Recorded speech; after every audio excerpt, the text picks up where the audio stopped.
इस कलयुग में इंसान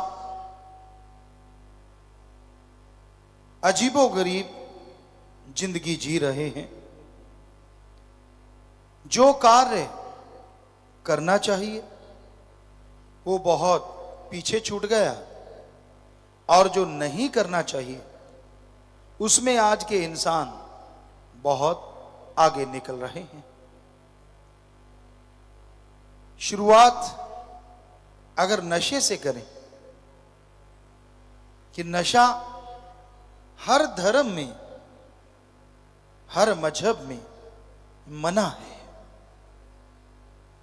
लेकिन आज के दौर में छोटे छोटे बच्चे, बड़े बुजुर्ग सब नशे में लिप्त हैं। बचे हैं वो जिनको अच्छे संस्कार दिए गए, बचे हैं वो जो सत्संग सुनते हैं, और बचे हैं वो जो राम से प्यार करते हैं। अन्यथा नशे में डूब के आज का यूथ, आज के नौजवान बर्बादी के कगार पे खड़े हैं। क्या धर्मों ने शिक्षा नहीं दी? क्या मजहब में नहीं सिखाया गया कि नशा नहीं करना चाहिए? हर धर्म में शिक्षा दी गई, हर धर्म में सिखाया गया, लेकिन आज का इंसान है कि धर्म का पहनावा तो पहनता है, लेकिन धर्म के अनुसार चलता कोई कोई है। आपको धर्मों की बात सुनाते हैं, फिर आप तय करना आप क्या हैं और धर्म क्या है। हम सभी धर्मों को मानते हैं और ईश्वर की कृपा से सभी धर्मों को पढ़ा है। हमारे हिंदू धर्म में शिव पुराण, विष्णु पुराण में आता है, जब समुंदर मंथन हुआ तो उसमें से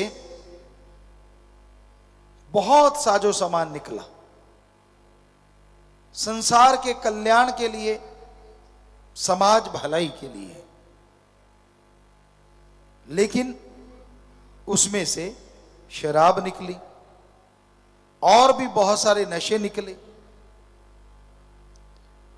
तो बाकी जितना भी अच्छा साजो सामान निकला, मनुष्य, देव, गंधर्व सब ले गए, लेकिन जितने नशे निकले सब राक्षसों ने खाए पिए। इसलिए हमारे हिंदू धर्म में लिखा है नशा ना करो, वरना आपके राक्षस प्रवृत्ति आ जाएगी। आपके घर में लड़ाई झगड़े होंगे,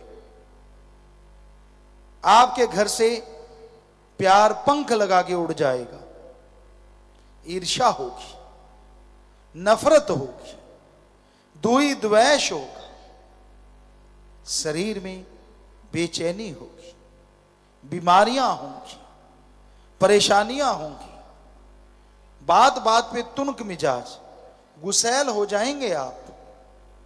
और इस नशे में घर, यानी जिस घर में रहते हो और शरीर जिसमें आत्मा रहती है, दोनों घर ही नरक का नमूना बन जाएंगे। इसलिए हे हिंदू धर्म के लोगों, ये राक्षसी पीना, राक्षसी खाना, नशा कभी ना खाओ पियो। यही बात अलग अलग धर्मों में बताई गई है। भाषा बदल गई, कहने का अंदाज बदल गया, लेकिन मीनिंग्स मतलब वही रहा। हमारे सिख धर्म में साफ लिखा है, पोस्त भंग अफीम मद, नशा उतर जाए प्रभात, नाम कुमारी नानका चढ़ी रहे दिन रात। पोस्त, भांग, अफीम, शराब, सुबह का शाम उतर जाता है और शाम का सुबह उतर जाता है। ये नशे गंदगी भरे हैं। अरे नशा करना है तो राम के नाम का करो।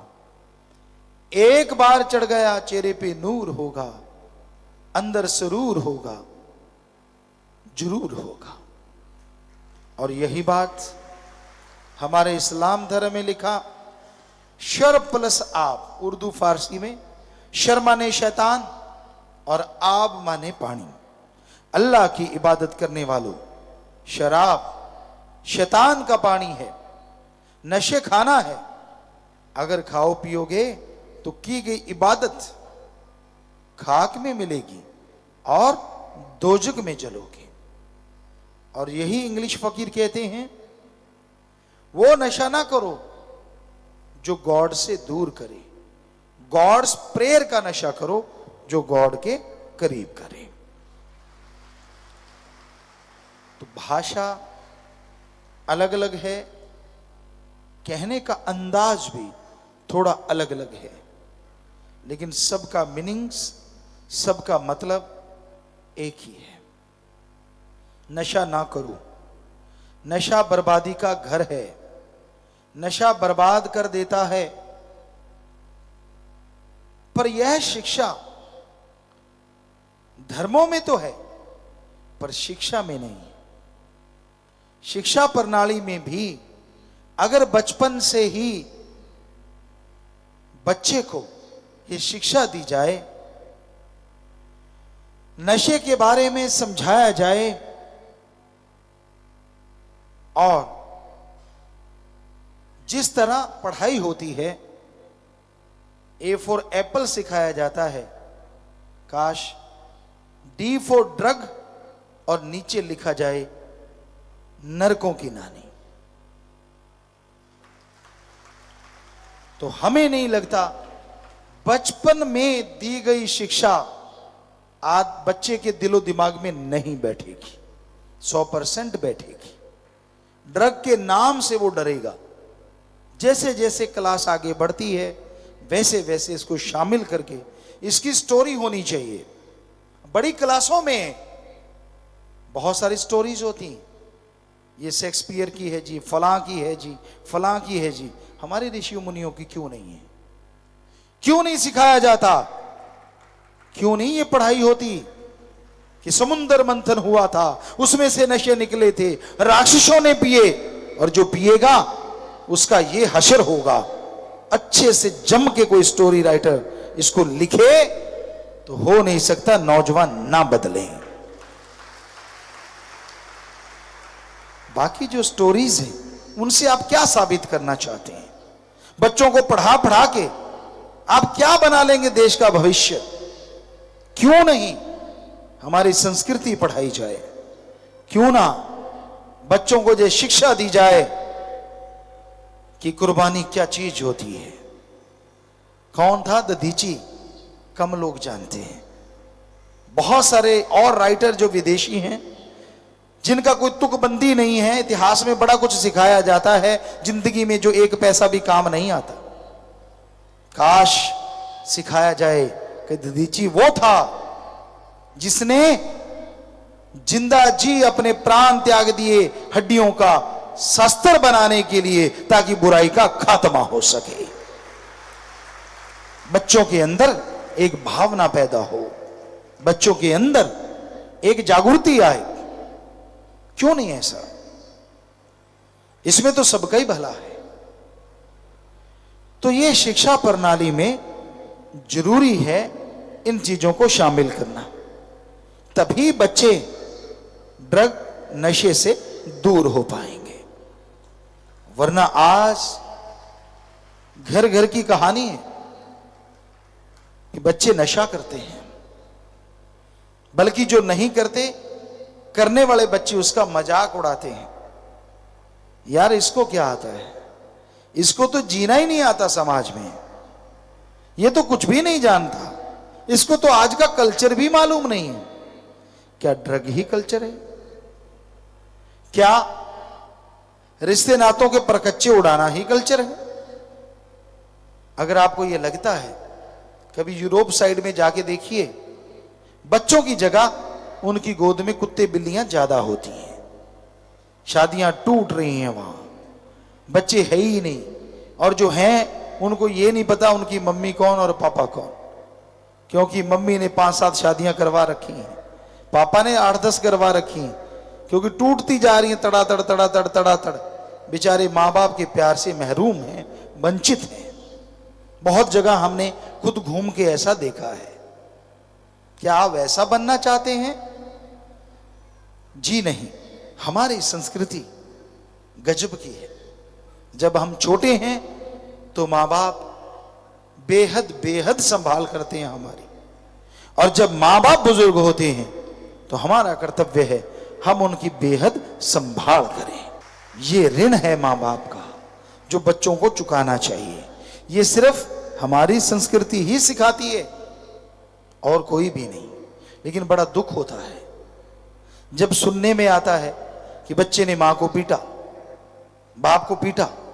ठीक है, इंसान कुछ भी गलत बोल सकता है, गलत हो सकता है, लेकिन आपके तो वो जन्मदाता हैं, किनारा कर जाइए।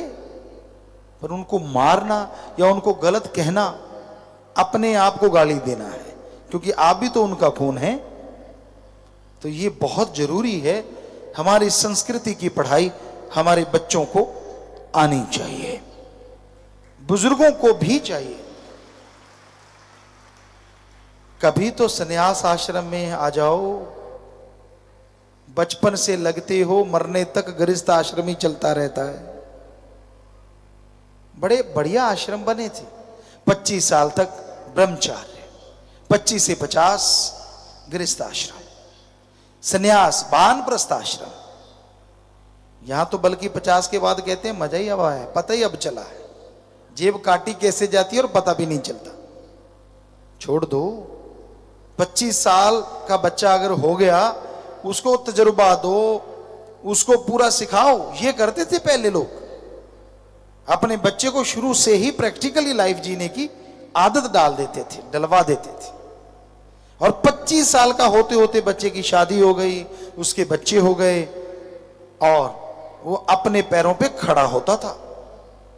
मां बाप, हम नहीं कहते कि आप कुछ उनको सलाह ना दो, पर संन्यास का मतलब होता है कि आप उनके कंधों पे पूरा बोझ डाल दो कि ले बेटा, मेरे से जो बन पाया मैंने तेरे लिए कमाया, बनाया, सब कुछ किया, अब तू संभाल और इसको आगे लेके जा। पर एक बात याद रखिए, हाथ ना कटवा लेना, सब कुछ ही बच्चों को मत सौंप देना, अपना हिस्सा जरूर रखना। ये कलयुग है। कहीं सोचो गुरुजी ने बोला संन्यास ले लो, मैंने तो ले लिया, बाद में घर से लात मार के बाहर निकाल दें। क्योंकि आजकल के बच्चे वैसे नहीं है ना, जिस युग की ये बातें हैं।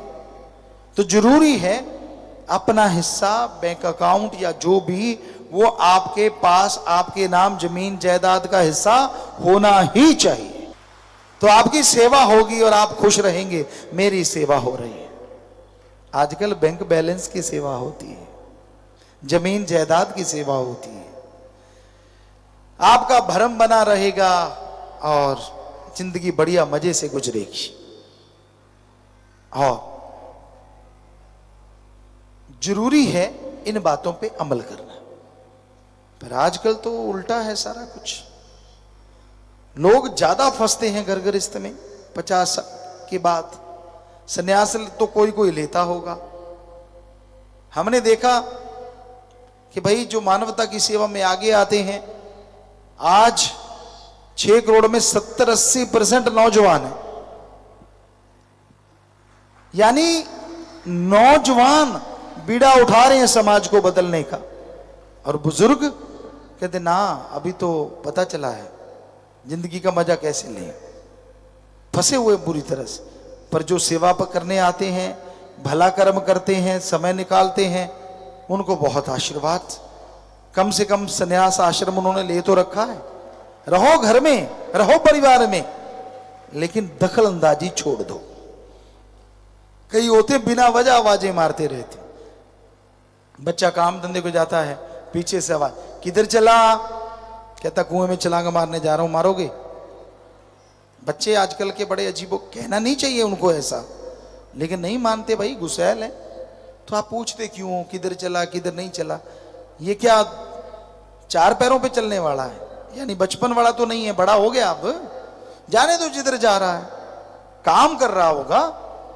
अगर आपसे सलाह लेता है तो जरूर दो, प्यार से अगर कहोगे तो वो सलाह भी लेगा, लेकिन बिना वजह टोका टिप्पणी, गलत चल रहा है तो प्यार से समझाओ कि बेटा नहीं चलना चाहिए। पर हमने जो देखा 6 करोड़ में से यूथ ज्यादा जुड़ा है, बल्कि नौजवान अपने माँ बाप को सुधार रहे हैं कि पापा गलत मत चला करो, सही चलने लग जाओ, बहुत जिंदगी चल रही है, अब तो सुधर जाओ। यही है कलयुग। बेटियां माँ बाप को संभाल रही हैं, बेटियां माँ बाप का फायदा कर रही हैं, बेटे कर रहे हैं, बड़ी खुशी होती है। कहां तो मां बाप को समझाना चाहिए और कहां बेटे बेटियां समझा रहे हैं। इसी का नाम तो कलयुग। तो ये नशा, ये ड्रग्स कोई भी लेता है, बच्चे से लेके बूढ़ा तक, ये बर्बादी का घर है और कुछ भी नहीं। रोकिए, अपने घर में फैलने वाली इस कैंसर की बीमारी से बचिए। ये ऐसा कैंसर है जो एक को नहीं पूरे परिवार को निगल जाता है। ये ऐसा दैत्य है जो एक को नहीं पूरे परिवार को खत्म करने की सोचता है, जिसका नाम है ड्रग, नशा। एक भी घर में नशेड़ी हो, घर नरक बन जाता है, और अगर सारा परिवार हो तो महानरक। इसलिए साध संगत पूरे जोर शोर से जुटी हुई है, ज्यादा से ज्यादा लोगों का नशा छुड़वाती है, उनको लेके आती है, राम नाम से जोड़ती है। और कोशिश किया करो, जिसको आपने राम नाम से जोड़ा है, अच्छाई से जोड़ा है, उसको फॉलो किया करो, कहीं फिर से तो नहीं बुराई पे लग गया। कोशिश किया करो, बाकी तो राम जाने। क्योंकि आपकी वो कोशिश अगर उसे बचाए रखेगी तो भगवान भी आपको दुख मुसीबतों से बचाए रखेंगे, खुशियों से लवरेज रखेंगे। तो आज के दौर में, इस कलयुग में, इस दैत्य को भगाने की बड़ी जरूरत है। और हम तो यही गुजारिश करेंगे, क्यों ना हमारी शिक्षा प्रणाली को सुधारा जाए, क्यों ना इसे प्रैक्टिकल लाइफ की तरफ मोड़ा जाए। इंजीनियर बनना चाहते हैं तो उनसे इंजीनियर के कार्य भी करवाए जाएं, सिर्फ थ्योरी पढ़ा के ना छोड़ा जाए। क्योंकि कई बार होता है थ्योरी आती है और पता होता नहीं करना कैसे है। अब पता है थ्योरी का कि ऐसे हाथ चलाने होते हैं, पांव चलाने होते हैं, पढ़ लिया, और उसको पढ़ के कोई कुएं बड़े नदी में छलांग मार दे कि मैंने तैरना कैसे पढ़ा हुआ है, वो तो डूबेगा ही, क्योंकि प्रैक्टिकल तो कभी किया ही नहीं, करके तो कभी देखा ही नहीं। तो इसलिए प्रैक्टिकल लाइफ पे भी पूरा जोर देना चाहिए। जो हमारी संस्कृति रही कर्मयोगी और ज्ञान योगी, जो ज्ञान पढ़ाया जाता था गुरुकुल में, उस पे कर्म करना भी सिखाया जाता था कि ये ज्ञान है और इसको ऐसे किया जाता है।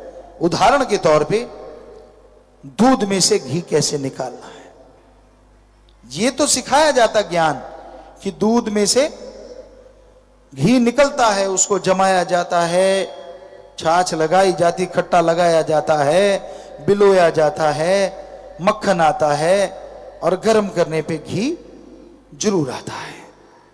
ये तो सिखाया जाता है। लेकिन पुरातन काल में वास्तव में हर बच्चे से दूध में से घी निकलवाया भी जाता था। इसे कहते हैं प्रैक्टिकल, कि बेटा ये थ्योरी है ज्ञान जोगी, और अब आजा कर्म जोगी। तो मजा है। आज सिर्फ ज्ञान जोगी बनते जा रहे हैं, इसलिए बेरोजगारी ज्यादा बढ़ी हुई है। कर्म के नाम पे कुछ आता जाता नहीं, और या फिर सिर्फ कर्म है, ज्ञान के नाम पे कुछ आता जाता नहीं। दोनों एक दूसरे के बिना अधूरे हैं। ज्ञान जोगी भी होना चाहिए और कर्म जोगी भी। दोनों होंगे तो बच्चा जिंदगी में सफलता के झंडे जरूर गाड़ेगा। ऐसा नहीं कि इसमें कोई भी नहीं है, बहुत बच्चे हैं जो ज्ञान जोगी भी हैं, कर्म जोगी भी हैं, पर ज्यादा गिनती अधूरेपन की है। तो जरूरी यही बनता है कि वो शिक्षा दी जाए जिसका कोई मतलब है, जिसका कोई मीनिंग्स है, वो जरूर लगाई जाए बचपन से ही। आज हमारे देश में बेहद जरूरी है नशे पे शिक्षा होनी ही चाहिए।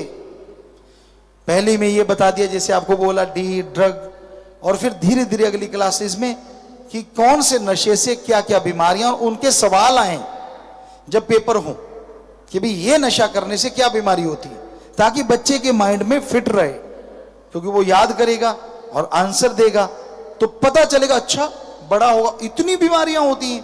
अब बचपन में जो घुंटी पिलाई जाती है ना, वो सारी लाइफ जाती नहीं, माइंड में फिट रहती है। तो ये शिक्षा की अति आवश्यकता है आज हमारे देश में, आज हमारे समाज में, क्योंकि नशे से घरों के घर बर्बाद हो रहे हैं, माता बहनों का बुरा हाल, परिवार का बुरा हाल है, घर घर नशा पाया जाता है, छोटे छोटे बच्चे नशा करना सीख रहे हैं। ये बिल्कुल गलत है। तो नशा तभी छूटेगा जब पता हो कि कोई ऐसा नशा भी है जो सुख देता है।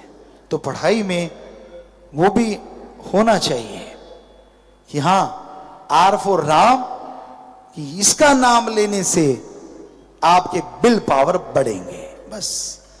और फिर जैसे जैसे शिक्षा आगे बढ़े उसी पे आगे से आगे चर्चा होती जाए और बच्चों को पता चल जाए कि हां, मेरा विल पावर, मेरा आत्मबल ऐसा करने से बढ़ेगा, तो वो बुलंदियों को जरूर छुएगा।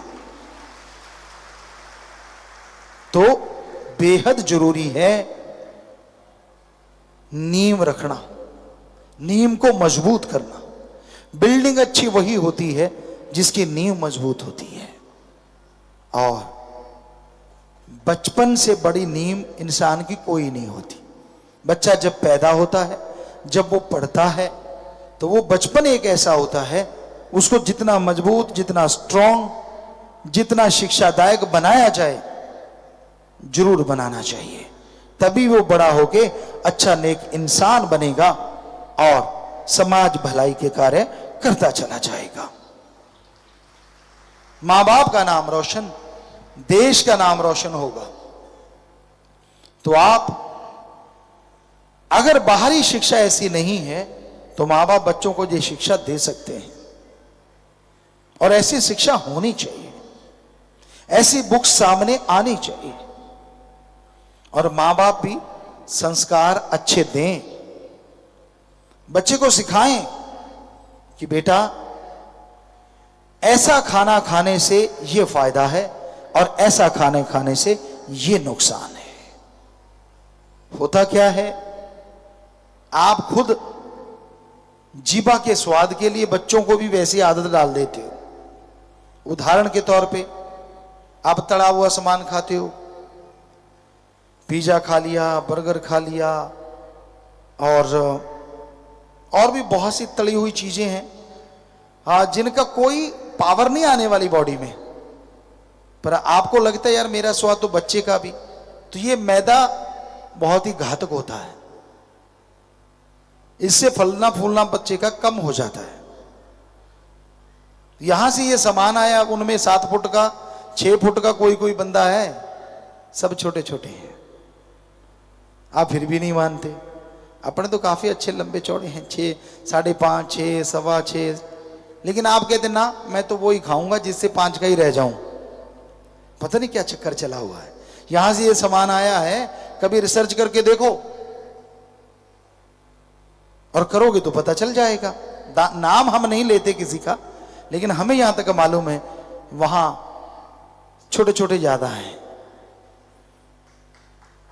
तो क्यों अपने इधर की संस्कृति को डुबोते हो?